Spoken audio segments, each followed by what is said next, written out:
Hey guys, how's it going? Look at what I found. I was at Costco the other day and looking through the meat section as I usually do. I found this 11-pound USDA Prime brisket for $2.79 a pound. I couldn't frickin' resist. So even though I don't have a smoker, and I'm sure some of you dares out there will go, I don't just smoke it. I don't have one. So I'm going to do something different. I did a lot of research on this. Apparently it's pretty good. I don't know, but I'm gonna do a 10-day sous vide brisket. And I'm not gonna cook it for 10 days, but I'm gonna spend 7 days brining it in a salt, liquid smoke, brown sugar concoction. I weighed it out compared to some recipes I saw out there, and I'm going to do, this thing right here comes out to about 5 kilograms. So I'm going to brine it in 6.65 liters of water with 200 grams of salt, 133 grams of brown sugar, and 100 grams of liquid smoke. Yeah, so what you want to do first is make sure you have enough room in your fridge before you even buy this thing to brine it for that long. I do. I'm just going to use my regular old Cambro container. Sadly, I'm going to have to probably cut this in half or something like that in order to make it all work. But I'm pretty optimistic. I've heard good things. So in addition to the 7-day brine, I'm going to cook it for 3 days at 140 degrees Fahrenheit, and that should provide enough temperature and for long enough to, it's been described as meat butter. So I don't know, I'm kind of looking forward to if it actually turns out like that. So yeah, so first things first, clean the heck out of your Cambro container, scrub it down like it's, going to be doing a heart transplant in it or something. You want it to be nice and clean because this thing's going to be sitting in there for a while and you don't want any additional bacteria. So after you do that, get your cold water running. You want to do this in really cold water and then measure out your ingredients. But first, before I do that, I'm going to cut off some of the excessive amount of fat because sous vide, while it does render some fat and takes care of a lot of connective tissue, giant fat caps like this just generally do not turn out so good. So I'm going to go ahead and trim this up. I'm going to probably leave maybe 1/4 to a 1/2 inch on most of this stuff. I mean, it's really good fat. I mean, that right there looks amazing on the flat here. And I don't know, there's a lot of fat and marbling in this piece because it's a prime piece of beef. So I'm really looking forward to it. Crack this open, hopefully not make a complete and total mess all over the place.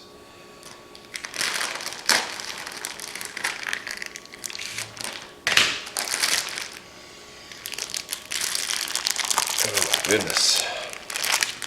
There it is. Gigantic brisket.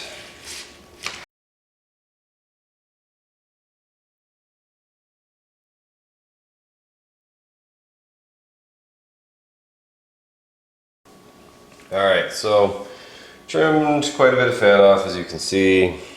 Left this mountain here. I'll use that for something. I don't know what yet, but I'll think of something. I cut it in half because it's too big for the bucket I have, so I'm going to do it in 2 different vacuum bags when I sous vide it. Not a big deal. So yeah, I weighed out all my ingredients. Got my water here. Dump them all in and just stir them up with a whisk until they're fully dissolved. Make sure you use very cold water. You don't want to start cooking this thing already. And that's pretty much it. You just stir it up and then put it in the fridge for 7 days. You can check it every couple of days, make sure everything's good. If the meat needs to be rotated or whatever, obviously do that. But before you put the meat in, make sure you dissolve everything really good. And that's pretty much it. Alright, that took a heck of a long time to dissolve all that salt and whatnot, but yeah, here we go. Hopefully it won't be, doesn't look like it's going to overflow it. If it does, obviously just dump some out. Ah, perfect. If you have a cap for or a lid for your Cambro container, obviously put one on top. If you don't, then throw a thing of aluminum foil on it like I did. And there we go. See you in about 7 days. Well, exactly 7 days. Okay, our week is up.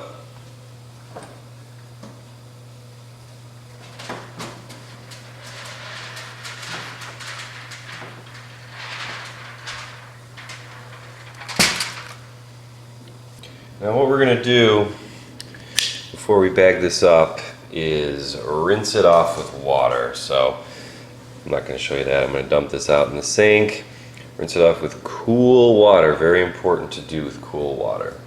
And I'm not going to put any seasoning in the bag.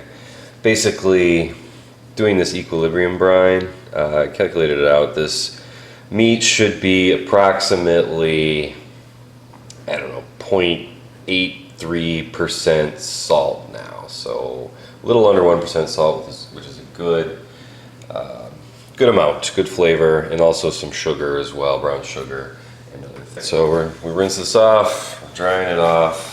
Just want to add that this was not easy to get in the bag, not easy at all. It's almost like exactly as wide as it, so I had to finagle the way in there, and you know, I got it done, but just be careful.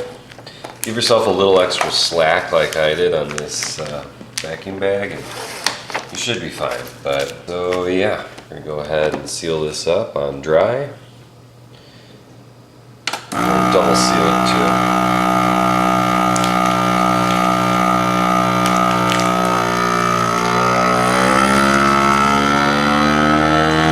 Might have been a better setup. Okay, we're at 140 degrees, got our bath ready. I'm gonna see if I can fit both of these in there. I'm thinking that's not gonna happen, so I'll have to use both of mine, but that's okay. Otherwise that, or just use a big large cooler or something. I need a bigger container, so yeah, so I will see you in 3 whole days. To make things easier, I highly recommend you fill up the water level as high as it will go to the max level line on your Anova or whatever you have, and in addition to that, sealing it off with some plastic wrap. I've used foil before, but it doesn't tend to keep the heat in as well, so plastic wrap works really well because the water then drips back down into the thing. You don't have as much evaporation. On a 72-hour cook, you're going to have quite a bit of evaporation. So keep your eye on the water level and make sure that your meat is always below that water line. Otherwise, you're going to have problems. Okay, we're about ready to take the briskets out of the bath and get ready to roast it. But before we do that, what you want to do is make your glaze and your rub that we're going to put on the brisket after we take it out of the bath. So I am doing kind of a very simple glaze. I just basically put, I don't know, probably a 1/4 cup of hoisin, maybe a little more, I don't know, and some olive oil together. All you really need is something to stick the dry spices to the brisket, and hoisin has an amazing flavor with beef. It's kind of soy, it's kind of sweet garlic. I don't even know how to describe it, but it's very good. And olive oil will just kind of make it not as sticky. I don't want like a friggin' super sticky molassesy brisket. I want it to just basically cover it with some nice flavor. And then I'm going to add these spices on top. So I got a bunch of ground black pepper, fresh ground. I'm going to use onion powder, garlic powder, chili powder, and smoked paprika for a little more smoky flavor. If you want to make it spicy, use like chipotle spice instead. Basically, chipotles are smoked jalapenos. That will give you that smoke flavor and spice. I'm going to keep it a little mellow. And also some brown sugar. So pretty generous quantities of everything. Just, you know, mix it, make it so it's to your flavor. It doesn't really matter. So yeah, basically I'll show you the application of the glaze and rub here in a second. You're going to need a brush for the glaze and a bowl for all your spices to make things easier. So one other thing I forgot was just a little bit of salt. I don't want to add too much because I brined the meat, but I think it'll help, you know, add a little more flavor to the rub. So just add a little bit of salt in addition to the brown sugar and all the other stuff. Okay, 3 days are up. The saran wrap did a fantastic job keeping the water in. Here's our brisket. Oh boy, that feels very nice and tender. Alright, here's the flat portion. Very tender. Also, there's a heck of a lot of water in here. Man, look at that. It's crazy. Alright, so we're going to take these out and dry them off. That's basically the next step. Keep it to make a sauce or something, I don't know. Wow, that's a lot of liquid.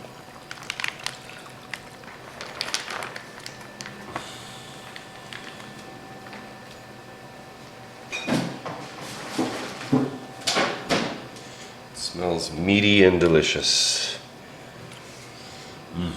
No funk at all, that's a good sign. And you're going to want to preheat your oven to 250 degrees. Sound you just heard, it's all ready to go.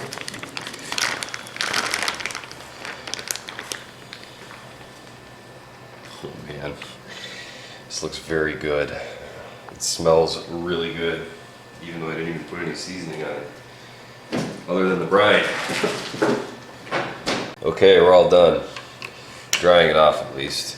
Got our olive oil hoisin mixture. Stir it up real good. Kind of want to like emulsify it, so it's not half oil, half hoisin. You can just do that with a fork. Stir it up real nice. And start spreading it on with your brush. Just lightly. You know, we're not going to go crazy here.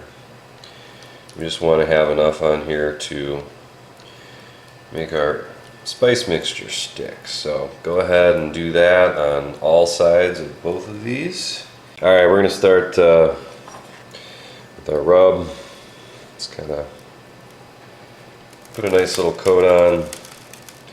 Not too thick. You don't want it to be like clumpy and globby.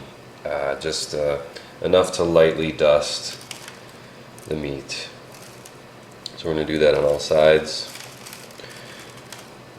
And then we're going to put it on our rub. Our rub is done, and we're going to put it on this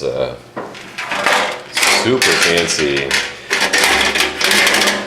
cookie rack on a cookie sheet, just to get a little air underneath it so that it'll crust up all the sides. That's basically it. Time to put this bad boy in there.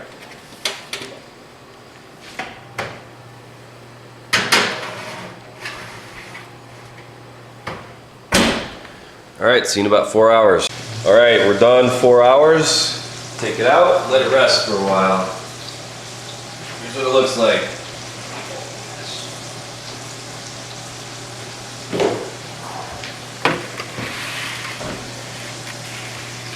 Beautiful. Let's cut this bad boy open. It's been 10 days of waiting. Go perpendicular to the grain. This here is grain like this underneath. This is the back half of the flat. It's going like this, so we're gonna cut it like this. Let's see what we have here. Ah, beautiful. Freaking juicy, holy cow. All right, let's try a piece. How freaking juicy that is, jeez Louise. Oh shit. See it? It's a little tough, but you can pull it apart. Oh, it's hot. That's good. Guest fingers. Guest fingers today. Wow. That's yummy. It's gonna be even better with my barbecue sauce. So let me plate this up, and Dude, nice sticky crust. that's really good. I agree. All right, I'm gonna plate this up and then wrap up this video. So, oh my God, I'm hungry. Look at the juice inside of this guy. Unbelievable.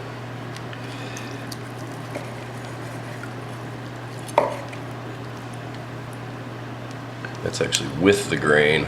Huh. So I gotta go this way here. This way here.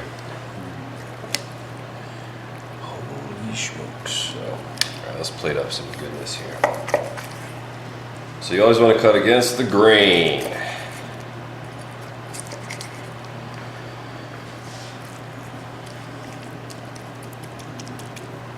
All right, take a look at that.